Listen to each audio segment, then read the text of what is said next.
Hi friends, আমার চ্যানেলে তোমাদের সবাইকে জানাই স্বাগত। আজ আমি পাখিদের একটা মেডিসিন সম্পর্কে ভিডিও এনেছি, যে ভিডিওটা আশা করছি তোমাদের অনেক কাজেই লাগবে। তোমাদের কাছে একটা আমার অনুরোধ, আমার ভিডিওটি স্কিপ না করে ভালো করে পুরো ভিডিওটা দেখবেন। প্রথমে আমি দেখাচ্ছি ওষুধটি। এই ওষুধটির নাম হচ্ছে ভিমারেল। এই ওষুধটি খাওয়ালে পাখিদের শরীরে ভিটামিনের অভাব পূরণ হবে। তারপর দেখুন, এই ওষুধটির নাম অষ্টভেদ। এই ওষুধটি পাখিদের শরীরে ভিটামিন এর পাশাপাশি ক্যালসিয়ামের অভাব যোগাড় দিবে। আমি এই দুটো ওষুধকে একসাথে মিক্স করব, আপনারা দেখুন। এই দুটো ওষুধ আমি পাখিদের একসঙ্গে দেব, যাতে পাখিদের শরীরে ভিটামিনের পাশাপাশি ক্যালসিয়ামের অভাবও পূরণ হয়।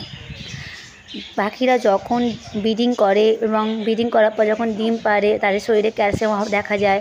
অনেক সময় দেখা যায় পাখিরা ডিম পাড়ে কিন্তু নিজেদের ডিম নিজেরা খেয়ে নেয় ক্যালসিয়ামের অভাবের জন্য। তখন এই ওষুধটি দিলে ভালো কাজে লাগবে। এছাড়া অনেক পাখি দেখা যায় ভালো করে পালক বেরায় নিয়ে, সেই সব পাখিদেরকেও আমরা এই ওষুধটি দিয়ে থাকি, যাতে তাদের শরীরে নতুন পালক গজাতে সাহায্য করে। আশা করছি ভিডিওটি তোমাদের সবাই ভালো লাগবে। ভিডিওটি ভালো লাগলে আমার একটি লাইক দিবেন, আর চ্যানেলটি যারা এখনও সাবস্ক্রাইব করেনি প্লিজ সাবস্ক্রাইব করে দিবেন।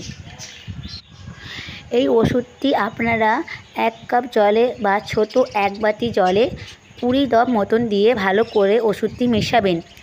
তারপর আপনাদের সময় মতন সকালে বা বিকেলে খাঁচায় দেবেন। ওষুধটি দেওয়ার 4 ঘন্টা পর্যন্ত খাঁচায় রাখবেন। তারপর ওষুধটি খাঁচা দিয়ে বের করে নেবেন। তারপর আপনারা পাখিদের নর্মাল জল দিয়ে থাকবেন।